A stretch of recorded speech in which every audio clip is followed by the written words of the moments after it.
Hey, everybody. It is Friday, September 12th. You're listening to the Mo News Podcast. I'm Moshe Wanunu. And I'm Jill Wagner. This is the place where we bring you just the facts. And we read all the news and read between the lines so you don't have to. And we hope to get your weekend started off with some positive information. Jill, what's your breaking news? There's a new Girl Scout cookie flavor. It is called Explore More's. Moshe, would you like to tell everybody what it is? Jill, I am told that the Explore More, which I have not gotten to try yet, Girl Scouts, please send us a few boxes over to Mo News. It is a new chocolate cookie that has creamy filling with notes of chocolate, marshmallow, and toasted almond flavored cream. It is a Rocky Road inspired cookie, and it'll be out in January. But, you know, it's only a couple months away, and so a guy can dream of the Explore More. Well, we mention it because I think everybody has a go-to Girl Scout cookie flavor. For me, it is Thin Mints. Moshe, what is yours? Jill, it's typically the tag-along, but I like the do-si-dos. But I'm a tag-along guy. Unless the Explorer More knocks tag-along out of number one for me. Right. So we mention this because most people probably just order the one that they like. All right, give me a couple boxes of Thin Mints, without knowing there's a new option for them. So don't say we don't give news you can use here on the Mo News Podcast. It's an early heads up on this weekend podcast. Real briefly, just because it's been such a heavy news week, I want to mention that if you want to continue getting your coverage throughout the weekend, as well as a whole number of other perks we offer here at Mo News, join Mo News Premium. It's a way to support us, support independent news over at mo.news/premium. There you get our weekend coverage over on the Mo News Premium Instagram page. You get our workshops where we deep dive into things and bring special guests for our premium community. You get access to our Slack channels where thousands of you talk to each other about everything in the news, to cooking and what you're eating and what you're reading, among other topics. And we have a brand new feature called the Mo News Direct Feed that now gives you all of our Instagram coverage throughout the week in real time, available on a web app. So you don't have to log into Instagram anymore to get all of our stories and posts in real time. They're also searchable. There's an archive, a daily archive there. So a lot of great perks there, all with being a Mo News Premium member, just $9 a month or $99 a year. We're offering a 1-month free trial right now to check it out. Again, over at mo.news/premium. Okay, now to the headlines, starting with the manhunt still underway for the shooter who killed conservative activist Charlie Kirk on a Utah campus Wednesday. What we know about him. Gradually learning more details here. We'll talk about the investigation and the political fallout. Another school shooting in America, this time in Colorado. What police credit with this not being even worse. In Brazil, former President Jair Bolsonaro sentenced to 27 years in prison. We'll tell you why. Some remarkable details we'll lay out for you. To the economy, new numbers out Thursday show that President Trump's tariffs are slowly finding their way into consumer prices. And the number of people filing for unemployment benefits hit the highest level since 2021. And yet, Moshe, Wall Street is shrugging it off. Yeah, traders like what's going on, or at least continue to double down and see stocks going up. The Dow hitting 46,000 for the first time ever yesterday. In other business news, Paramount Skydance has its eyes on another massive media company, this time Warner Brothers Discovery. This would bring together TNT and TBS and CBS and MTV and Nickelodeon and a whole bunch of movie studios. We'll explain how it could happen. And fewer foreign tourists want to come to America. So where's everyone going? Plus, it is Friday. Cheers to the freaking weekend. What we are watching, reading, and eating. Okay, starting with the latest in the killing of conservative commentator Charlie Kirk Wednesday at an event at a Utah university. As of this recording on Thursday night, the shooter is still on the loose. The FBI director flying directly to Utah late Thursday amid developments in the case. Early Thursday, the FBI publicly identified a person of interest in connection with the murder and released photos of that individual. Officials believe they have the person's name, but they are not releasing it to the public. No arrest warrant has been issued. The FBI is offering up to a $100,000 reward for any information leading to his arrest. So that person looks like a white college-aged male dressed in black, a long-sleeve black shirt with an American flag on it, a baseball cap and jeans, and what looks like gray Converse sneakers. As we reported yesterday, authorities detained 2 people immediately following the shooting, but then released both of them after finding, quote, no current ties to the shooting. The actual shooter appears to have been relatively well trained, firing accurately at a distance of nearly 200 yards using a rifle to kill Kirk with just one shot to the neck. There are videos circulating online that show the shooter may have taken a position on a rooftop overlooking the outdoor campus event and then was able to escape quickly. Police say the shooter actually jumped off the roof. There are some developments on Thursday. Special Agent Robert Bowles says officials recovered the high-powered bolt-action rifle that was used in the shooting, along with a shoe and palm prints near the scene. Officials say the suspect entered Utah Valley University at 11:52 a.m., moved through stairwells and onto rooftops, and then fired that fatal shot again before jumping off the roof. He fled to a nearby neighborhood, and we still do not know a motive. Though it is interesting, Jill, we're continuing to get new photos and video here, people going through their Ring cameras in the neighborhood, and those have popped up throughout the day. On Thursday, you might see some footage over at TMZ of him walking through the neighborhood. I don't know if he was headed to the campus or from the campus, but it appeared he was hiding something in his leg. He was walking sort of awkwardly.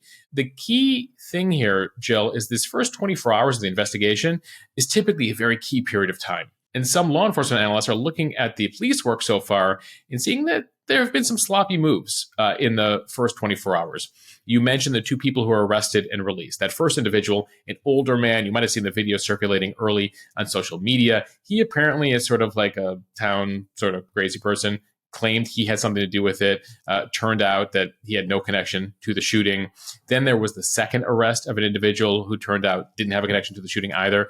But that was the case where the FBI director, Kash Patel, actually put out a tweet saying the subject for the horrific shooting today that took the life is now in custody. The FBI director, Kash Patel, saying that. Embarrassingly, just a couple hours later, he was forced to then tweet out, actually, we had to release him. He had nothing to do with it.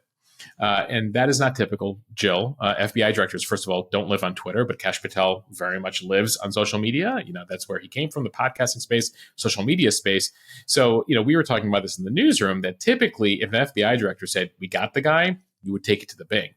But Kash Patel sort of gets ahead of his skis sometimes and pre-announces things on social media, which has been pretty much his way for a very long time.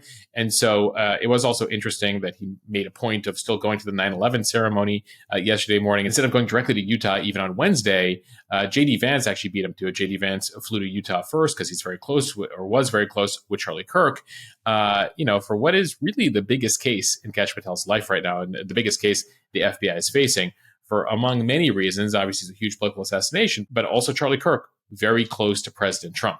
Jill, I'll add in one other report here. Early in the day, the Wall Street Journal had a report that apparently they got from the ATF, and the ATF had done an initial analysis of the rifle that they found and said that they found engravings on the ammunition that had transgender and anti-fascist messages. Now, that went out early on Thursday morning. But then several hours later, senior law enforcement officials spoke out to media saying, actually, that was premature. That was not a match. And whatever interpretation they had about engravings were misread or misinterpreted. So again, typically from the ATF or various officials would leak out things that in previous investigations we would be pretty certain we could rely on. But in this case, we've seen a lot of reports that have then had to be retracted. As for the actual killer here, he is thought to have blended in pretty well with the college crowds after fleeing. You see in the pictures, he's wearing the hat and the shirt and looks relatively young. He then dumped his rifle in a woodland area near campus. That's where eventually the authorities would find it. As for the president here, he spoke late on Thursday saying he's being told that the investigation is making progress, adding that that assassin is a, quote, animal, and we will get him. Here's a bit more of President Trump on Thursday when asked if he's worried now about his own safety, especially given that he survived 2 assassination attempts last year. Not really. I'm really concerned for our country. We have a great country. We have a radical left group of lunatics out there, just absolute lunatics, and we're going to get that problem solved. I'm only concerned for the country. Yeah. Mr. President, how do you want to see your supporters respond to this? Charlie Kirk was a big advocate of nonviolence and free speech on campus. How do you want your supporters to respond, sir? I think that way. He was an advocate of nonviolence. That's the way I'd like to see people respond. Jill, that call for nonviolence, notable even as he's been blaming in the same breath radical left lunatics, saying he will get them, they will be taken care of, though he hasn't specified what exactly that means. Remember, Charlie Kirk here, widely credited with turning conservative student activism into a full-fledged modern-day movement, very important to getting Trump reelected, was very close to senior administration officials, often at the White House, often in communication with those officials. And so Trump announced yesterday that he will award Charlie Kirk the Presidential Medal of Freedom, the highest civilian honor. And also is instrumental in Trump picking J.D. Vance as his vice presidential pick. Vance, for his part, posted a very moving tribute to Kirk on X hours after the shooting. He also used his Air Force Two plane to bring Kirk's body to Arizona for a burial. Vance saying he exemplified a foundational virtue of our republic, the willingness to speak openly and debate ideas. Charlie had an uncanny ability to know when to push the envelope and when to be more conventional. Yeah, it's actually a very interesting history here. Charlie Kirk very close to J.D. Vance, going back to 2016 when they first connected. At the time, both men were actually very skeptical of Donald Trump. They had very negative things to say about Donald Trump. And then they would both eventually come around on Donald Trump. So they'd been friends going back when J.D. Vance first came out with his book. And then when J.D. Vance was considering running for Senate, Charlie Kirk was very supportive of that. And so they were very, very close. The families were very close here. And J.D. Vance partially credits Charlie Kirk with helping him become vice president. Charlie Kirk would become very close to Donald Trump Jr. and a lot of people within Trump's inner circle. So J.D. Vance made a point of skipping the 9/11 memorial yesterday in New York and going straight to Utah with Air Force Two. Thought leaders and government officials from across the political spectrum have been praising Kirk as someone who encouraged uninhibited and necessary debate in this country. His right-wing rhetoric, though, could be controversial. It pushed some buttons.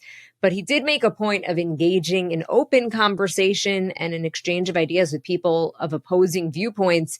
Ezra Klein, who is a liberal who disagreed with Kirk on almost every issue, wrote in the New York Times, quote, "You can dislike much of what Kirk believed, and the following statement is still true. Kirk was practicing politics in exactly the right way. He was showing up to campuses and talking with anyone who would talk to him. He was one of the era's most effective practitioners of persuasion. When the left thought its hold on the hearts and minds of college students was nearly absolute, Kirk showed up again and again to break it." Yeah, as for Charlie's views here, a very traditional conservative, very Christian, very religious guy. As for his opinions, he was very much pro-life with no exceptions, saying that he believed there was a growing consensus in the pro-life world that abortion is never medically necessary. There is a clip online, Jill, where he was asked, a hypothetical, Charlie was, if his 10-year-old daughter was raped and became pregnant, would he expect her to deliver that child? And he said yes. On LGBTQ rights, he said that young transgender people have a mental illness. He also opposed same-sex marriage, but was open to gay conservatives, even though he was in opposition to their lifestyle. Several other issues here, Jill. We mentioned yesterday, he dropped out of college freshman year and saw higher education as, quote, a scam, and said that universities had become places of liberal indoctrination rather than education. And so he would do these college campus tours and continually tell people, like, you're wasting your money on these college degrees, especially at some of these schools. And then a clip that is getting a lot of traction in the last 24 hours for obvious reasons, guns. He's very much a Second Amendment advocate, was very opposed to gun control measures. And in 2023, in a clip that has gone viral now, he compared gun deaths to driving deaths. And in that clip, he argues that there are a certain number of gun deaths, like traffic deaths, that are a price worth paying for freedom. So he's like, we lose 50,000 people a year in traffic deaths. We should try to limit that, but that doesn't mean we should ban cars or significantly curtail people's ability to drive cars. And he effectively said the same about guns, that, for a free society, for the ability to have the Second Amendment, sadly, we do have to understand that there will be a certain number of gun deaths every year. And he proposed having more armed guards and schools and other public places. But obviously that clip has been getting a lot of traction online. Jill, the big thing for Charlie Kirk, he wanted to be remembered for his family and his faith. He leaves behind a young wife, Erica, his widow, who's a ministry leader, an activist, and a model. They got married back in 2021 and have two very young children, a 3-year-old daughter and a 1-year-old son. As we discussed yesterday, his murder comes amid a disturbing series of politically motivated acts of violence in recent years, from the 2 assassination attempts on Donald Trump last summer to the recent murder of a Minnesota state legislator, Melissa Hortman, to the shooting of Representative Steve Scalise in 2017. Robert Pape is a political science professor at the University of Chicago. He's been conducting regular polls to measure attitudes towards political violence. He told the New York Times, quote, "We are basically a tinderbox of a country." He said that to de-escalate the political environment and reduce the risk of violence, America's political leaders need to cross their political divides and make joint statements and ideally joint appearances that denounce all political violence, welcome peaceful protests, and call for respecting the rules, process, and results of free and fair elections in the country.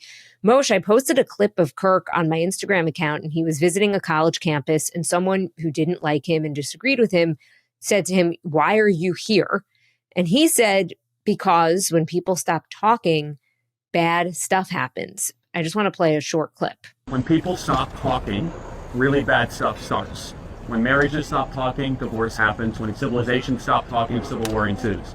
When you stop having a human connection with someone you disagree with, it becomes a lot easier to want to commit violence against that group. What we as a culture have to get back to is being able to have reasonable disagreement where violence is not an option. And most people commented or they liked it or said, oh, 100%. But other people messaged me and they said, well, if you're going to post that, don't you need to post all of the inflammatory and provocative things that he said also? Because a lot of what he said could really rile people up, as if his killing was somehow justified. And they'd say, well, we're not justifying it, but, don't you need to do that? And I said, no, actually, I don't, because this is the point. It doesn't really matter what he says politically. You just went through a bunch of his views. So it's like, which one should I post? I don't know what somebody agrees with, which one they think is more provocative. And he is allowed to be. We have the freedom of speech in this country. We're also allowed to be provocative.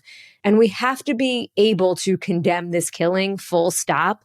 We can't allow any sort of justification. And I was thinking, for everyone out there who feels really powerless right now and just sad about the state of the world, one thing to do is to follow people or watch people or read people you disagree with. So an easy thing to do, follow a couple of people on social media who think differently than you do. It could just be about one issue that you feel strongly about. Follow somebody who thinks differently about it than you do. It might change your mind. It might not. But it's just important to be exposed to different ideas and realize that people could disagree with you, but you might agree about something else they do, or maybe they have a cute dog. Who knows what it is? But if you are not following someone on social media that you disagree with, you're probably not doing it right. Yeah, and that well does a lot of work. Well, but they said this. Like, ultimately here, folks, it's a very slippery slope if you're drawing a distinction of like, well, that person deserved to die or that person deserved to be killed for their views. Ultimately, you could, very much be opposed to many of his opinions, right? He said incendiary things. He didn't like go up to people and say, like, you need to die or I think you should be killed. Like, again, as Jill said, it was within the bounds of our political discussion here. And there are a number of people, including the President of the United States and, a whole number of members of Congress, et cetera, who share his views. And some are even to the right of Charlie Kirk, folks, who are in various governing positions. And ultimately, that's what was so interesting about that Ezra Klein piece that we made a point of posting, that you mentioned, that we posted on our Instagram page. Ezra Klein, a liberal, doesn't agree with Charlie Kirk on anything. And he actually, in that same piece we posted that you quoted from earlier, later on in the piece, writes, on social media, I've seen mostly decent reactions to Charlie Kirk's murder. There is grief and shock from both the left and the right. But I've seen two forms of reaction that are misguided, however comprehensible the rage or horror that provoke them. One is a move on the left to wrap Kirk's death around his views. After all, he defended the Second Amendment, even admitting that it meant accepting innocent deaths. Another is on the right to turn his murder into justification for an all-out war, a Reichstag fire for our time, the reference to the excuse that Hitler used to take over Germany in a way that was authoritarian there very early on. Ezra Klein continues here, but as the list above reveals, whether it's the left or the right, there is no world in which political violence escalates but is contained to just your foes. Even if that were possible, it would still be a world of horrors, a society that had collapsed into the most irreversible form of unfreedom Political violence is a virus. It is contagious. We have been through periods in this country when it was endemic, and we've talked about that in the 60s and 70s. And it took us a while. It was like almost a 20-year stretch there. Jill, there was like a month where Gerald Ford got shot at several times. We forget about this since he survived. But we saw that through the 60s and 70s, that it just became open game. And we finally got to the point in the 80s after, of course, Reagan was nearly assassinated, was shot very early on in his term, where we started to get out of that and, had a stretch in American history when people felt safe. But Jill, we're hearing from Speaker Johnson and a number of members of Congress that they're canceling events right now. They're worried about their own security. They want their security upped around this. There's very concerned that there could be copycats here on both sides. And that gets to the Ezra point, or the point we've been saying, which is this won't be contained to one side. And if you start to say, they said something crazy last week, they should be murdered for it. And that goes for the insurance executive. That goes for the NFL executives. That goes for the CDC. That goes for everything here, folks, that you can disagree with stuff. But if we want our democracy, we want to live in a country where we have an expectation of discourse and representation. We're headed down a very slippery slope here if we start to excuse political violence in some cases. Time for the speed read, and now to the latest on yet another school shooting in America. This one happened on Wednesday at a Colorado high school about 28 miles southwest of Denver. From the Associated Press, one student is still in critical condition at the hospital. Another student who was wounded in the shooting has been released. The gunman was also a student, just 16 years old, who had turned the gun on himself.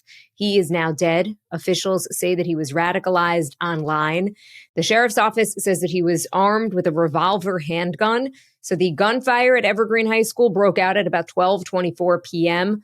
A sheriff spokesperson, Jackie Kelly, credits the school's lockdown procedures and the students knowing what to do in case of a shooter for saving a lot of lives. Authorities rushed to the scene within 2 minutes of the first 911 call, reporting gunfire, and they were in contact with the shooter within 5 minutes. Police said more than 900 students remained on lockdown while officers cleared each room. So investigators are now working to interview many of the students who witnessed what happened, and they're trying to piece together how this school has become the site of the 47th shooting that took place at a school in the United States so far this year. 24 of those shootings were on college campuses and 23 on K through 12 school grounds.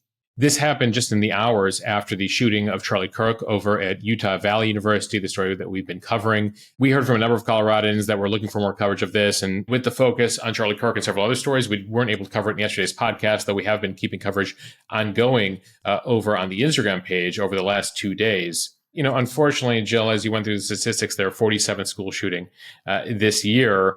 The positive note here is at least, we're praying for the student in critical condition. But the only death here was the shooter who took his own life. But nonetheless, we have talked about, how traumatizing this is. Even if you weren't directly shot or you directly witnessed a shooting, there are people who have lived through various school shootings over the last couple of decades here in America. They've become so commonplace that are triggered by these, are traumatized by that experience. Even if it's not even your school, but a nearby school or, a couple districts over. We've gone through the stats here where nearly 1 million Americans, while they've been at school, have experienced a school shooting in some shape or form. And so it's notable that this shooting happened in Colorado. That's the state where, of course, for many of us, we remember Columbine High School as sort of that first K through 12 school shooting, that the most memorable one for many of us.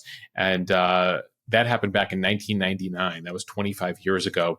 And unfortunately, things have only gotten worse here over the last 2.5 decades. Of course, in Colorado, you also had the Aurora movie theater shooting back in 2012 as well. The governor of Colorado, Jair Bolsonaro, saying yesterday, this kind of violence has absolutely no place in Colorado or anywhere. No family should ever fear for their child's life as they send them to school. From the Washington Post, Brazil's Supreme Court Thursday found former President Jair Bolsonaro guilty of attempting a military coup to stay in power after his 2022 election loss. He was sentenced to more than 27 years in prison. 4 of the 5 justices found him guilty. The military plot included plans to abolish the democratic system, use violence against several state institutions, and assassinate President Lula da Silva, the man who defeated him in that election, along with his vice president and a Supreme Court justice. Brazilian advocates for accountability hope that the verdict would prove to be a turning point for a nation that has suffered more than a dozen coup attempts in modern history. However, historically, it has opted for political reconciliation as opposed to prosecution of the people that were engaged in the coup efforts. This case has gotten a ton of international attention, including from President Trump, who is a close ally and friend of Bolsonaro. He's been a frequent visitor to Mar-a-Lago. Earlier this summer, Trump imposed tariffs on Brazilian imports and sanctions on Supreme Court justices as a way to pressure them to drop the case. Not only did they not drop the case, but they kept going. And as we just reported, they have found Bolsonaro guilty. We get some reaction from President Trump after that verdict. You mentioned the tariffs, 50% tariffs that Trump imposed on Brazil, trying to get them to drop the case. They said, no, we're not going to respond to that. By the way, that's one of the reasons why coffee prices are up, because so much of the world's coffee and our coffee that we drink here in the U.S. come from Brazil. Now, as far as his reaction to the verdict here, now that they pursued the case and actually found him guilty, Trump didn't answer whether he's going to put new sanctions on Brazil or whether he's going to raise tariffs even more. He did say that he was shocked by this, that he viewed Bolsonaro personally as a good president. The Secretary of State, Marco Rubio, did call the verdict unjust and said the U.S. will respond accordingly to this witch hunt. As for this case, the prosecutors felt that they had a pretty good case here. They had a lot of evidence on how Bolsonaro tried to stay in power. They introduced evidence that they said presented full knowledge of his plan to overturn election results, get the military to help him stay in power. Ultimately, he would fail there. And then his big plan, and we watched it unfold just a couple of years ago, was to get supporters to mobilize on the capital of Brazil, in Brasilia, storm the parliament, storm the Supreme Court there. And effectively, they did that on January 8th, 2023. Very much echoes of January 6th here, Jill, and what unfolded in the fall of 2020 and the January of 2021. Though Bolsonaro, obviously, with assassination plots, getting the military involved, taking things to levels that we did not see here in the U.S. Now, Bolsonaro himself is 70 years old. He was hoping to run again next year. Brazil has another presidential election, and it's gone Lula, Bolsonaro, Lula, Bolsonaro. Well, he wanted it to be Bolsonaro again, but now facing a 27-year prison sentence and other issues that ban him from running, that's going to be challenging here, though he will appeal this case. Now, he says that he denies it all. He says the evidence had holes in it and that he was not involved in attempting a coup, involvement in an armed criminal organization, attempting to violate democratic rule of law, damage state institutions, deterioration of the heritage of the country. They really threw the kitchen sink at him in this trial that was held before the Supreme Court there. Remember that the democracy in Brazil, which, by the way, is the largest one in Latin America, is relatively new. There was a military dictatorship in Brazil until 1985. So democracy is just about 40 years old in Brazil, but has had some of its pain points. And so we'll see how this appeal goes. We'll see what happens next year. Just for background, by the way, the current president, Lula, who is the former president, in between his presidencies, Jill, he also served prison time related to corruption proceedings. And then a court determined they didn't have jurisdiction, so they released him from prison. So this is nothing new for Brazilian politics. And so if you think American politics and American democracy is a mess, Brazil has one thing to say: hold my caipirinha.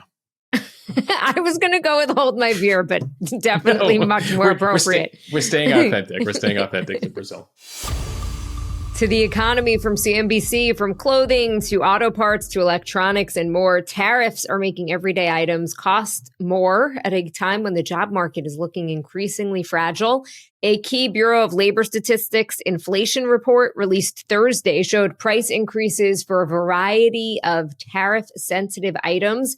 So inflation in August hit 2.9%. That would be for the year. We did see the biggest monthly increase for grocery items, or what they call food at home, the most actually in 3 years. Meat up 2%. Coffee was up nearly 4% in August and 20% for the year. Tomatoes are up 5%. Car repairs up 5%. Airfare up 6%. Jewelry up 7%. One economist says we've already been seeing tariffs in the data for several months. Consumers weren't in a really good place to handle the increased prices that are coming from tariffs. So inflation running near about 3%. That is almost a full percentage point from the Fed's goal, which is 2%. And it could take a toll on the economy, which is so reliant on consumer spending. Consumer spending makes up about 2/3 of the U.S. economy. Yes, we got to spend to keep this economy going here. Now, of course, President Trump is trying to return this economy to more of a manufacturing economy. That is a several decades-long project, if possible at all. But ultimately here, why this matters, why this inflation number matters, is because it shows the squeeze that the Fed is in right now. We've been reporting the jobs numbers recently. Well, what does that mean? Slowing jobs numbers, slowing economy. You got to lower interest rates. You got to juice the economy a little bit to make it cheaper to borrow. And ultimately, the hope there is that makes it cheaper for businesses to expand, for people to spend money. Interest rates low keeps people spending. But when people are spending too much, inflation goes up. So the fact that inflation is also going up here shows that the Fed has the other potential solution, which is keep interest rates right where they are. Keep them high to avoid inflation from going even higher. And in fact, if inflation went higher, you raise interest rates. So this is, effectively, that's the tool the Fed has. You can lower interest rates to juice the economy. You can raise interest rates to limit inflation. But we're in a situation here where the economy is slowing and it appears inflation continues to go up here, which is what they call, we've told you on the podcast before, stagflation, stagnant inflation. Inflation when the economy isn't growing. And that is effectively the nightmare scenario for the Fed. So we wish Jay Powell good luck next week and the Fed good luck in determining how much they're going to have to lower interest rates. Like, let's be clear about this. But if some of you are very bullish on like a 3/4 point drop or a 0.5 point drop, this inflation number probably means they go with a 1/4 point drop in the interest rate because, again, they're trying to find that sweet spot and they have dual challenges with two different solutions. Yes, good luck to them if they don't cut interest rates. They already have the wrath of President Trump. Trump's going to go back to the Fed to visit him in person again. This time, no smiles. Sticking with business news from the Wall Street Journal, Paramount Skydance is preparing a majority cash bid for Warner Brothers Discovery. It's backed by the Ellison family, and the bid would be for the entire company, including its cable networks and movie studio. This is according to people familiar with the situation. Warner said late last year that it was planning to restructure into two operating divisions, one focused on the legacy cable TV business and the other on streaming and studios. This type of deal would be a very big swing. Warner Brothers' nearly $33 billion market cap is actually more than double that of Paramount Skydance. The bid, by the way, not yet submitted, and these plans could potentially fall apart. Yeah, Paramount was it closer to $12 or $13 billion valuation. But this is the thing, Jill. How does a $12 billion or $13 billion company buy a $33 billion company? Well, you do it by having a father named Larry Ellison. David Ellison runs Skydance. His dad is Larry Ellison. We told you about him yesterday. He's the CEO of Oracle. He, just this week, his worth increased by $100 billion, the big Oracle story we told you about. So dad, Larry Ellison, is worth about $400 billion these days, which means son, David, who runs Skydance, probably could say, hey, dad, we're going to buy Warner Brothers. Like, let's make this happen. It's interesting here because there's going to be a huge bidding war, and it could include the tech companies like Amazon and Apple for Warner Brothers and its assets. The movie studio. There's a lot of like primo stuff that you would want. You don't want the cable companies anymore, the Discovery Channel, et cetera, in this day and age. But they still have the movie studios. They have various IP rights. There's various things you would still want in these media companies. Now, this tie-up would be very interesting. A Paramount Warner Brothers sort of merger here that brings together on one end with Warner Brothers, you got CNN, TBS, TNT. It's the home of Barbie, DC Comics, Harry Potter, White Lotus, right? And then at Paramount, what do you got? You got Showtime, you got CBS. Interestingly, in the news space, Jill, this would effectively be a merger of CBS News and CNN. That's been talked about for a couple decades, including when I was at CBS. There was a time where CNN wanted to buy CBS. There was a time where CBS wanted to buy CNN, depending on who was bigger at the time. So throw in there, you got MTV and Comedy Central and Nickelodeon. Effectively, most of your cable lineup would all come under one house. They have to figure that out.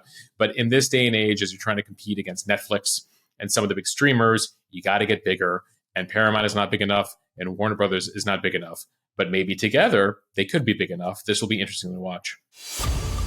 And finally, we'll end with some travel news from CNBC. The United States stands to lose about $30 billion in international tourism this year as the country's political environment and strong dollar continue to deter foreign travelers from visiting.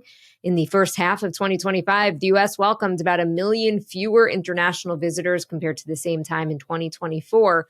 The World Travel and Tourism Council in May projected that international visitor spending would drop to about $169 billion for the year. And the lost revenue is set to benefit other countries, notably Canada and Latin America, as travelers are looking for other destinations or deciding to just stay within their own country or region. In the first half of 2025, Canadian arrivals to the U.S. fell by about 18% year over year. And that represents a drop of more than 1,750,000 visits. Canadians are continuing to venture south. They're just flying over the United States as opposed to flying into the United States, heading to places like Mexico, Latin America, and the Caribbean. Apparently, Europeans are also increasingly heading to Latin America as well as the Caribbean. And analysts who watch various travel trends are also seeing more Europeans travel within Europe and to Asia. And when they look at travel trends for Asian travelers as well, they see them increasingly going to Europe and the Middle East. And over time here, Jill, when you look at the larger picture over the last 30 years, U.S. used to really dominate as the foreign destination back in the 90s. So this is not even just a trend of the last couple of years. This is a several decades long trend as people have been looking towards Europe, the Middle East, and Latin America. And over time, the U.S. has been making up a smaller and smaller percentage as a destination for global travelers. Now, we certainly see a huge amount of global travelers, but just not as much percentage-wise globally as we used to. Okay, Moshe, it is Friday. Cheers to the freaking weekend. Time for what we are watching, reading, and eating. Moshe, what are you watching? Jill, I'm still a sucker for award shows, a few of the award shows, including the Emmy Awards, which are this weekend. And so looking forward to watching them on Sunday. I don't see many films these days. So the Oscars, you could go a while on the Oscars and I might not know any of the movies, but I'm still watch a good share of television. So looking forward to see who wins and some nice moments there. What are you watching? My Life with the Walter Brothers. It is on Netflix. You might say it is in the summer I turned pretty vein, but I've been talking a lot about the summer I turned pretty, and someone on Instagram, one of our listeners, messaged me and said, I actually think My Life with the Walter Brothers is better. I had never even heard of it. The second season actually just came out, and I'm almost done binging through both seasons, and I'm really enjoying it. Jill, I started to watch season 1 of The Summer I Turned Pretty because you've been talking it up every moment. It's a little slow the first few episodes. Do I need to give it more time? Should it have got me in the first 2 episodes? I don't know if you're the target audience. I do think men would find it enjoyable, but I think it's one of those things maybe if you were watching with Alex. I was watching with Alex. Oh, you were? And she also thought it was slow? She was fine with it, but I don't think either of us were riveted by the first 2 episodes. But I'm willing to give it episode 3 and 4 of season 1. It is not Mad Men. It is not The Wire. It is, so lower your expectations. It's light, it's fun, and it makes you feel like you're in high school again.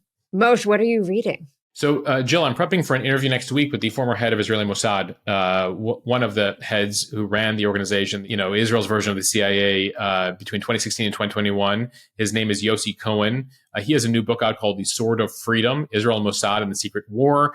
Among the many things he was working on, Jill, were various things that would unfold in recent years regarding Hezbollah and Iran. So looking forward to that conversation. But first, I have to do my homework and read his book. So that is Sword of Freedom by Yossi Cohen. Jill, what are you reading? An article in parents.com. Adults say these generational parenting norms have been the hardest to break. One of the things it talks about is the importance of having a village. The expression, it takes a village. And it's really true. I think one of the biggest parenting hacks for me anyway has been living near my parents and my in-laws because it's super helpful. But some very good tidbits, I thought, in this piece. And Moshe, what are you eating? Jill, a restaurant's come to the Upper East Side that sort of has those infamous New York City lines where like people are standing in line and they don't even know what they're standing in line for.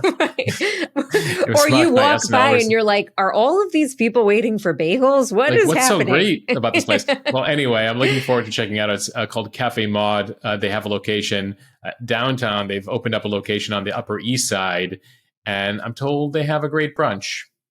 So go early, Moshe. That's my advice. Go early and stand in line for the fam. That's my plan. Jill, what are you eating? So we just talked about how tomato prices are sky high. Lucky for me, my parents have a neighbor who is a gardener, and he drops off baskets full of the most delicious cherry tomatoes. And I have been eating them like they're candy. And so has my daughter, who's like, I can't stop eating them. And because I believe in reverse psychology, I'll be like, Alex, only a few more, okay? And then I see her sneaking them. I don't want her to know I'm thrilled that she's eating the tomatoes. Reverse psychology working on the 7-year-old. So far.